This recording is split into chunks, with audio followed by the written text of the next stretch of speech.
Trump के चक्कर में भर दुनिया फंसी हुई है। 30 दिन से युद्ध चल रहा है, हाहाकार मचा हुआ है। लेकिन ट्रंप क्या कह रहे हैं, क्या सोच रहे हैं, क्या कर रहे हैं, यह किसी को समझ में नहीं आ रहा। ट्रंप एक सांस में ईरान का सब कुछ बर्बाद करने की धमकी देते हैं, दूसरी सांस में कहते हैं कि ना बहुत अच्छी बातचीत चल रही।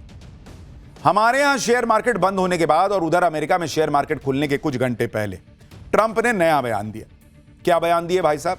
कि ईरान में अपने सैन्य अभियान को खत्म करने के लिए अमेरिका नई ईरानी रिजीम के साथ बात कर रहा है। ईरान के साथ बातचीत में काफी प्रगति हुई है। अगर किसी वजह से जल्दी समझौता नहीं हो पाता है और स्ट्रेट ऑफ हॉर्मुज नहीं खुलता है तो ईरान पर भीषण हमला करेंगे। ईरान के सभी बिजली उत्पादन संयंत्रों, तेल के कुओं और खार्ग आइलैंड को पूरी तरह से तबाह कर देंगे। यहां हमने अभी तक जानबूझकर हमला नहीं किया था। ईरान के पानी साफ करने वाले प्लांट पर भी हमला कर सकते हैं। हमारा यह प्रतिशोध उन असंख्य सैनिकों और अन्य लोगों के लिए होगा जिनको ईरान ने पुराने शासन के 47 सालों के दौरान बेरहमी से मार डाला था। यानी एक तरफ ट्रंप कह रहे हैं कि ईरान में नई रिजीम आ गई है जिसके साथ अच्छी बातचीत चल रही है, हो सकता है डील हो जाए। दूसरी तरफ कह रहे हैं कि जल्दी डील नहीं हुई तो स्ट्रेट ऑफ हॉर्मुज अगर नहीं खुला तो ईरान के तेल के कुएं जला दूंगा, पावर प्लांट फोड़ दूंगा, पानी के प्लांट तबाह कर दूंगा। वो बच्चों को मार के स्कूल में मन नहीं भरा तुम्हारा, पानी के प्लांट फोड़ दोगे तुम। आप सोचिए अमेरिका कैसा देश है बॉस। ये अमेरिकी कभी कभी भारत को ह्यूमन राइट्स के मामले में समझाने के लिए ज्ञान देने आते हैं कि अपने यहां ह्यूमन राइट्स देख। तुम्हारा ह्यूमन राइट्स कहां जाता है भाई? ईरान में बच्चे मार दिए तब तुम्हारा ह्यूमन राइट्स मर गया था। ईरान में तुमने लोग मार दिए भाई। डोनाल्ड ट्रंप ने क्या कहा कि वहां पे लोग जो है प्रदर्शन कर रहे हैं, वहां पे कट्टरपंथी लोग जो हैं वो लोगों को परेशान कर रहे हैं, मार रहे हैं, रिजीम चेंज होना चाहिए। अरे वो लोग जितने कट्टरपंथियों से नहीं मारे उससे ज्यादा तो तुमने 30 दिन में मार दिए। तुम्हारा बम ये देख के तो नहीं गिर रहा कि यहां गिरता हूं, यहां सब कट्टरपंथी हैं, वहां पर विरोध करने वाले थे, वहां नहीं फटूंगा मैं। क्या करता है तुम्हारा बम? वहां पे जाके चेक करता है, आईडी चेक करता है कि लाओ तुम कट्टरपंथी हो कि तुम जो है इन कट्टरपंथियों के खिलाफ विरोध कर रहे थे। वो तो फट रहा है, ईरानियों को मार रहा है और ये कह रहे हैं अब मैं पानी भी मार दूंगा, बिजली भी मार दूंगा, तेल भी मार दूंगा, सब खत्म कर दूंगा, ईरान को खत्म कर दूंगा।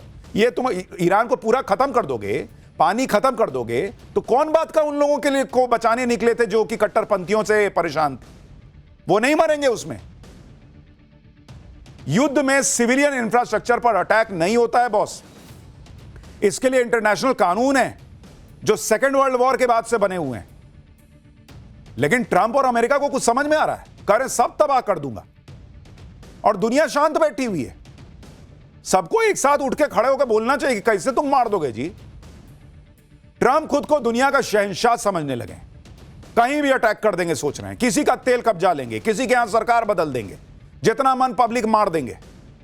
लेकिन ईरान में ट्रंप जो चाह रहे हैं वो 30 दिन में तो अब तक नहीं हो पाया। इसलिए ट्रंप को भयंकर आग लगी और उनको पता है कि अगर वो ईरान में जीत कर निकलते हुए नहीं दिखे तो उनकी कुर्सी चली जाएगी। आज ट्रंप ने ईरान पर समझौता करने के लिए दबाव डाला है और कहा है कि डील नहीं की तो ईरान के पावर प्लांट, तेल के कुएं सब तबाह कर दूंगा, खार्ग आइलैंड नष्ट कर दूंगा। लेकिन यही ट्रंप एक दिन पहले बोल रहे थे कि उनकी दिलचस्पी ईरान के तेल पर है। ट्रंप ने कहा था कि ईमानदारी से कहूं तो मेरी पसंदीदा चीज है ईरान का तेल लेना। लेकिन अमेरिका में कुछ बेवकूफ लोग कहते हैं कि आप ऐसा क्यों करना चाहते हैं। ट्रंप ने कहा कि हो सकता है कि हम खार्ग आइलैंड पर कंट्रोल कर लें, इसका मतलब हमें कुछ समय तक वहां रहना पड़ेगा। यानी सीधे सीधे सारा तेल का खेल है। इनको सिर्फ पैसा, तेल, ऐशो आराम, शोहरत चाहिए और उसके लिए इराक में लोगों को मार दो, ईरान में लोगों को मार दो, इनको फर्क नहीं पड़ता। हां, अमली जामा पहना के मारो कि भाई मैं दुनिया के लिए सब कर रहा हूं। अरे जाओ दुनिया के लिए कर। ट्रंप ने खौफनाक प्लान बना रखा है। इसलिए आप देखिए कि ईरान में ग्राउंड पर फौज उतारने की जो बातें चल रही थी वो बातें और पुख्ता होती चली जा रही हैं। ईरान के तेल पर कब्जा करने और यूरेनियम उठाकर लाने के लिए अमेरिकी सैनिक ईरान में घुस सकते हैं कहा जा रहा है। अमेरिका के 5000 सैनिक खाड़ी देशों में पहुंच चुके हैं। 50,000 अमेरिकी सैनिक पहले से वहां मौजूद हैं। अमेरिका ने हफ्तों तक ग्राउंड ऑपरेशन की तैयारी पूरी कर ली है। स्पेशल फोर्सेस का ऑपरेशन जल्दी ही लॉन्च हो सकता है। स्ट्रेट ऑफ हॉर्मुज के पास अमेरिकी आर्मी रेड कर सकती है। अमेरिका ईरान से 400 किलो हाईली इनरिच्ड यूरेनियम और 200 किलो 20% इनरिच्ड यूरेनियम हथियाना चाहता है। इससे युद्ध लंबा चलेगा भी नहीं और अप्रैल के बीच में युद्ध खत्म हो जाएगा। यानी ये बातचीत की नौटंकी, ये 5 दिन 10 दिन, ये सब इस तैयारी के लिए था। यूरेनियम के बहाने अमेरिका ग्राउंड ऑपरेशन की तैयारी कर रहा है। ट्रंप ईरान के खिलाफ तबाही वाला प्लान बनाकर बैठे हैं, लेकिन उधर अमेरिका में कुछ ऐसा हो गया कि लोग बातें करने लगे हैं कि कहीं ईरान से पहले खुद ट्रंप ना निपट जाए। आप देखिए कि अमेरिका के लगभग सभी राज्यों में कल ट्रंप के खिलाफ नो किंग्स प्रोटेस्ट हुआ। हाथों में पोस्टर बैनर लेकर लाखों अमेरिकी सड़क पर उतर आए। ट्रंप के खिलाफ हुए इस प्रोटेस्ट में करीब 80 लाख लोग शामिल हुए बॉस, 80 लाख लोग। ये तस्वीरें आप देखिए, हर तरफ लोगों की भीड़ दिख रही है। ट्रंप के अलावा किसी दूसरे अमेरिकी राष्ट्रपति के खिलाफ इस तरह का प्रोटेस्ट शायद ही कभी हुआ होगा। और मेरा तो एक सवाल है, डोनाल्ड ट्रंप ने ईरान में लोगों को प्रदर्शन करते हुए कहा कि मुझे इन लोगों को बचाना होगा, मैं रिजीम चेंज करूंगा, मैं घुस जाता हूं ईरान में, मैं मारना शुरू करता हूं। तुम्हारे यहां 80 लाख लोग सड़क पर हैं, वो भी तुम्हारे खिलाफ प्रदर्शन कर रहे हैं। घुस जाए बाहर दुनिया तुम्हारे यहां अमेरिका में, कब्जा ले, इन लोगों को न्याय दिलाने का ठेका उठा ले बाकी देश। वहां तो तुम्हारी डेमोक्रेसी है, ये प्रोटेस्ट कर सकते हैं। बाकी दुनिया में जहां प्रोटेस्ट होगा और वहां अगर तेल और पैसा और कुछ मिल जाएगा तो तुम घुस जाओगे वहां पर चौधरी बन के वहां पर पंचायत करने। तुम्हारे यहां क्यों नहीं लोगों को घुसना चाहिए? बताओ, इतनी पब्लिक खड़ी है, 80 लाख लोग सड़क पे आ गए, तबाह हो रहे हैं, महंगाई हो रही है, परेशान है, नौकरी जाने का खतरा है, घुस जाए तुम्हारे लॉजिक से। ट्रंप के खिलाफ नारेबाजी चल रही है, ट्रंप से कुर्सी छोड़ने के लिए लोगों ने कह दिया है। ट्रंप मस्ट गो के स्लोगन बन रहे हैं, ट्रंप मस्ट गो के गो नाउ लिखा जा रहा है। मतलब गजब का गुस्सा है ट्रंप के खिलाफ कि लोग ट्रंप के खिलाफ महाभियोग लाने की बात कर रहे हैं। अमेरिका में हर तरफ लोगों की भीड़ दिख रही थी। ये गुस्सा ट्रंप की नीतियों के खिलाफ था। लोगों का कहना है कि ट्रंप लोकतंत्र के लिए ठीक नहीं है, वो एक राजा की तरह बर्ताव कर रहे हैं, किंग की तरह। और हमको भी कोई फर्क नहीं पड़ता, हमारा कोई इंटरेस्ट नहीं है तुम में। तुम्हारी वजह से दुनिया की सबसे बड़ी अर्थव्यवस्था बना हुआ मेरा भारत जो है ना, उसको सफर करना पड़ रहा है, इसलिए हमको ज्यादा दिक्कत हो रही है। अमेरिका में ट्रंप के खिलाफ ऐसे ही माहौल बना रहा और ट्रंप ईरान युद्ध में ही फंसे रहे तो फिर ट्रंप की कुर्सी भी जा सकती है, क्योंकि नवंबर में अमेरिका में मिड टर्म इलेक्शन होने हैं और तब तक युद्ध चलता रहा तो ट्रंप की पार्टी हार भी सकती है। मिड टर्म इलेक्शन में अमेरिकी संसद के निचले सदन यानी हाउस ऑफ रिप्रेजेंटेटिव्स की सभी 435 सीटों पर वोटिंग होनी, जहां फिलहाल ट्रंप की रिपब्लिकन पार्टी को मामूली बहुमत हासिल है। अभी हाउस ऑफ रिप्रेजेंटेटिव में ट्रंप के पास एक निर्दलीय का समर्थन मिलाकर 218 सीट है, जबकि डेमोक्रेट्स के पास 214। वहीं मिड टर्म इलेक्शन में अमेरिकी संसद के ऊपरी सदन सीनेट की 100 में से करीब 1/3 सीटों पर वोटिंग होनी है। अभी सीनेट में ट्रंप की रिपब्लिकन पार्टी 53 सीटों के साथ बहुमत में है, जबकि डेमोक्रेट के पास 45 सीटें। बैटिंग प्लेटफॉर्म पॉली मार्केट के मुताबिक मिड टर्म इलेक्शन में डेमोक्रेटिक पार्टी की जीतने के चांस करीब 80% है, जबकि रिपब्लिकन का चांस मात्र 20% है। और ट्रंप यह अच्छी तरह से समझते हैं कि जिस तरह उनका विरोध बढ़ रहा है, जिस तरह से उनका ग्राफ गिर रहा है, उसका असर इस मिड टर्म चुनाव पर दिखेगा। उनकी पार्टी चुनाव हारी तो उनके खिलाफ महाभियोग का प्रस्ताव लाया जा सकता है, जिसका अंदेशा ट्रंप रिपब्लिकन सांसदों के साथ जनवरी में पहले ही बैठक में बता चुके हैं। और इसलिए भी ट्रंप के लिए यह जरूरी हो गया है वो किसी तरह से ईरान को हराने का अपना एक चेहरा दिखा सके, एक पिक्चर बना सके कि देखो मैंने ईरान को हरा दिया, ताकि शायद मिड टर्म इलेक्शन में उनको वोट पड़ जाए। नहीं तो जो हालात हैं, ट्रंप की कुर्सी जो है ना, वो बहुत खतरे में है। वो रिजीम चेंज करने निकले थे, भाई साहब आपका रिजीम चेंज ना हो जाए। और आप ट्रंप ने जो महाभियोग आने वाला है इसका बयान दिया था, उनको पता था ना कि वो क्या कर रहे हैं, पब्लिक में क्या है। ट्रंप को अगर महाभियोग का डर सता रहा है तो वो गलत नहीं है, क्योंकि एक तरफ तो अमेरिकी पब्लिक में भारी नाराजगी है, रोजगार, महंगाई और विदेश नीति पर ट्रंप के खराब परफॉर्मेंस से पब्लिक गुस्से में है। ट्रंप की रिपब्लिकन पार्टी की एनुअल मीटिंग के दौरान भी लोगों का गुस्सा दिखाई दिया। ट्रंप की पार्टी के नेता ने पूछा कि कितने लोग इंपीचमेंट की सुनवाई देखना पसंद करेंगे। इस पर लोगों ने चिल्लाकर हां में जवाब दिया, जिससे ट्रंप की पार्टी के नेता अलबला गए और बोले कि इसका जवाब नहीं में देना था। आप सोचिए कि ट्रंप के समर्थक ही नारे लगा रहे हैं कि हम महाभियोग का आते हुए देखना चाहते हैं, और भाई साहब की बेइज्जती हो गई, कह रहे हैं कि इनको कॉफी पिलाओ, लगता है नींद में। अरे नींद में है, वो जागे हुए, उनको दिख रहा है तुम्हारा देश क्या कर रहा है। अमेरिका में जो माहौल है उसमें ट्रंप अब ज्यादा दिन तक ईरान युद्ध में उलझे रहने का रिस्क नहीं ले सकते, इसलिए वो ईरान को तबाह करने की धमकी के साथ साथ ईरान से अच्छी बातचीत होने की बातें भी कर रहे हैं। अमेरिकी एक्सपर्ट विलियम ली के मुताबिक ट्रंप भले ही खाड़ी में सैनिक उतार रहे हैं, लेकिन यह युद्ध बढ़ाने के लिए नहीं, दबाव बनाने के लिए। ट्रंप के पास कम समय है, उनके ऊपर युद्ध जल्द से जल्द खत्म करने का प्रेशर है। ट्रंप के ऊपर दबाव है कि मिड टर्म से पहले यानी गर्मी की शुरुआत से पहले युद्ध को खत्म करो, नहीं तो युद्ध का बुरा प्रभाव उनकी पार्टी पर पड़ेगा और सत्ता का कंट्रोल रिपब्लिकन पार्टी के हाथ से निकल सकता है। अगर अमेरिका ग्राउंड अटैक करता भी है तो यह बहुत टारगेटेड होगा, जिससे वो फुल स्केल वॉर में ना फंस जाए। ट्रंप अब हर पैतरा आजमा रहे हैं जिससे ईरान पर दबाव करने बने और वो समझौता करें। यहां तक कि अमेरिकी विदेश मंत्री मार्को रूबियो भी ईरान के लोगों की तारीफ कर रहे हैं। देखिए, बात सिर्फ ट्रंप की कुर्सी की नहीं है, ट्रंप को खुद अपनी जान का भी डर सता रहा है। आप देखिए कि जो ट्रंप हमेशा मौज मस्ती के मूड में रहते हैं, नाचते गाते रहते हैं, कभी डांस करते हैं, कभी तलवार लहराकर नाचते हैं, वो इतने सीरियस हो गए कि व्हाइट हाउस में बंकर बनवा रहे हैं। सोचिए, जो व्हाइट हाउस दुनिया की सबसे सुरक्षित जगह मानी जाती है, ट्रंप वहां बंकर बनवा रहे हैं। यानी व्हाइट हाउस में भी ट्रंप सुरक्षित महसूस नहीं कर रहे। अमेरिका की ट्रंप की यह हालत करके छोड़ दी है ईरान ने बॉस, जहां व्हाइट हाउस में भी उनको खतरा लग रहा है।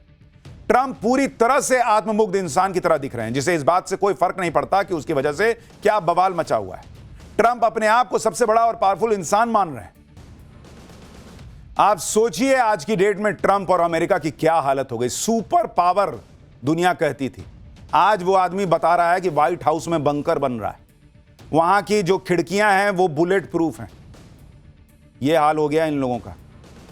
ईरान युद्ध की वजह से दुनिया की इकोनॉमी तबाह हो रही है, लेकिन ट्रंप तो अगले मिशन की बात कर रहे हैं। ट्रंप ने कहा कि ईरान के बाद अगली बारी क्यूबा की। ईरान इनसे संभल नहीं रहा है, ये क्यूबा पर हमले की सोच रहे हैं। ट्रंप को या तो सुबह सुबह उठ के योगा करना चाहिए या उनको इलाज की जरूरत है। अनुलोम विलोम करें, थोड़ा सोचने की शक्ति बढ़ेगी, नहीं तो सारा तार हिल गया लग रहा है। एक युद्ध में दुनिया को फंसा के कह रहे हैं मैं क्यूबा पे चलूंगा अब हमला कर। ट्रंप जिस तरह से क्यूबा और ग्रीनलैंड की बात फिर से करने लगे हैं, उसी को लेकर कुछ लोग कह रहे हैं कि ईरान से निकलने के लिए वो किसी और मोर्चे पर अमेरिका को लगा सकते हैं। लेकिन ईरान से निकलने के लिए ट्रंप के लिए जरूरी है कि ईरान से कोई अच्छी डील तो हो। भाई, पब्लिक को कुछ दिखाएंगे तो कि भाई मैंने ईरान के साथ ये डील की या मैंने ये युद्ध सच में जीत लिया है। क्या बोलेंगे कि नहीं मैं निकल आया। ट्रंप की दिक्कत ही यही है कि ईरान अड़ा हुआ है। उसने भी कह दिया है कि वो लड़ता रहेगा। उसने कह दिया कि ट्रंप की शर्तें जायज ही नहीं। ट्रंप ने जो नई धमकी दी है उसका भी ईरान मजाक बना रहा है। ईरान की मीडिया की तरफ से ट्रंप का मजाक उड़ाते हुए कहा गया कि ट्रंप की धमकी पर ईरान ने पॉजिटिव रिस्पॉन्स दिया है, स्ट्रेट ऑफ हॉर्मुज को खोल दिया है, लेकिन सिर्फ 2 चाइनीज तेल के टैंकर्स के लिए। भाई, वो इनसे मजे कर रहा है, ईरान मजे ले रहा है इनसे, और ये यहां पैर पटक रहे हैं। ट्रंप धमकी पे धमकी दिए जा रहे हैं, ईरान लोड ही नहीं ले रहा। ऐसा इसलिए कि ट्रंप 1 महीने से यही बातें कर रहे हैं, ईरान को खत्म कर दिया, बर्बाद कर दिया, लेकिन अब तक वो स्ट्रेट ऑफ हॉर्मुज तक खुलवा नहीं पाए।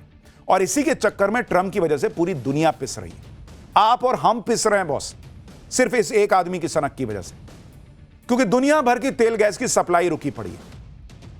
ट्रंप की हरकतों की वजह से अमेरिका के सहयोगी देश भी अब साथ छोड़ रहे हैं। अमेरिका के सहयोगी देश अब ईरान युद्ध से दूरी बना रहे हैं। ट्रंप को डायरेक्ट मैसेज दे रहे हैं कि बॉस तुमने शुरू किया, तुम झेलो, हमको मत बोलो। आप देखिए कि ब्रिटेन ने कह दिया है कि हम अपने सैनिक नहीं भेजेंगे, हमारे लिए देश के लोगों का हित सबसे पहले, इसलिए हम मिडिल ईस्ट के संघर्ष में नहीं उलझ रहे हैं। स्पेन ने कहा है कि ईरान पर हमले के लिए जा रहे किसी भी अमेरिकी विमान को स्पेन से होकर गुजरने की इजाजत ही नहीं है। इटली ने कह दिया है कि हम इस युद्ध का समर्थन नहीं करते हैं। जर्मनी के राजनीतिक दल मांग कर रहे हैं कि अमेरिकी सैनिकों को देश से बाहर करो। यानी हर तरफ डोनाल्ड ट्रंप का विरोध हो रहा है, थू-थू हो रही है, छीछा लेदर हो रही है। आप देखिए कि जिस इजराइल के लिए ट्रंप ने ईरान के खिलाफ युद्ध छेड़ दिया, वो इजराइल भी ईरान में ट्रंप के ग्राउंड ऑपरेशन के प्लान से कन्नी काट रहा है। मीडिया रिपोर्ट्स के मुताबिक इजराइल के पीएम बेंजामिन नेतन्याहू ने ईरान के अंदर घुसकर ग्राउंड ऑपरेशन करने से हाथ पीछे खींच लिए हैं। इजरायली मीडिया के मुताबिक यह फैसला देश की अपनी सीमाओं पर सुरक्षा बनाए रखने और दक्षिणी लेबनान में हिजबुल्लाह के खिलाफ अभियान पर फोकस करने की वजह से लिया गया है। हालांकि चर्चा यह भी है कि ईरान की जवाबी तैयारी को देखकर इजरायली सेना ने अपनी रणनीति बदल ली। यानी इजराइल तक अमेरिका के साथ नहीं घुसना चाहता ईरान के अंदर, और इसीलिए ईरान कह रहा है, जब यह बात चल रही है ना कि अमेरिका के सैनिक घुसेंगे, ईरान बड़ा बड़ा छाप रहा है, वेलकम टू हेल। वो कह रहा है आओ तुम्हारे लिए नरक बना देंगे, तुम्हारा इंतजार कर रहे हैं हम, भूसा भर देंगे तुम्हारे सैनिकों में और तुम्हारे सैनिकों को ताबूत में भर के भेजेंगे। वो वीडियो बना बना के अमेरिका को और बोल रहा है कि आओ ना, बैठे हैं हम तुम्हारे लिए। डोनाल्ड ट्रंप हर बीतते दिन के साथ अकेले पड़ते जा रहे हैं। उधर ईरान अमेरिका पर हमले करता चला जा रहा है, हमला झेल भी रहा है, मार भी खा रहा है, लेकिन मारता भी जा रहा है। सबसे बड़ा झटका ईरान ने तब दिया जब अमेरिकी वायुसेना के अवाक्स प्लेन को फोड़ दिया। सऊदी अरब के प्रिंस सुल्तान एयरबेस पर मिसाइल और ड्रोन अटैक में ईरान ने अमेरिकी वायुसेना की उड़ती आंख माने जाने वाले प्लेन को फोड़ने का दावा किया है। और देखिए कैसे उसके परखच्चे उड़ गए। ईरानी मीडिया की तरफ से जारी तस्वीरों में अमेरिकी वायुसेना के E-3 सेंट्री एवैक्स यानी airborne warning and control system का प्लेन जो है वो बीच से टूटा हुआ नजर आ रहा है। यह कितनी बड़ी बात है इसे आप इस तरह से समझिए कि E-3 सेंट्री प्लेन को अमेरिका के एरियल ऑपरेशन का बैकबोन माना जाता है। E-3 सेंट्री प्लेन अमेरिकी वायुसेना के लिए बैटल ग्राउंड में हवा में उड़ते हुए कंट्रोल एंड कमांड सेंटर की तरह काम करता है। इसके पिछले हिस्से में लगा बड़ा घूमता हुआ रडार डोम इस प्लेन की खास पहचान है, जिसकी मदद से यह 360 डिग्री यानी चारों तरफ नजर रखता है। यह प्लेन करीब 400 किलोमीटर के दायरे में खतरों की निगरानी कर सकता है और एक बार में 600 से ज्यादा टारगेट्स को पता लगाने और उन्हें ट्रैक करने का दम रखता है।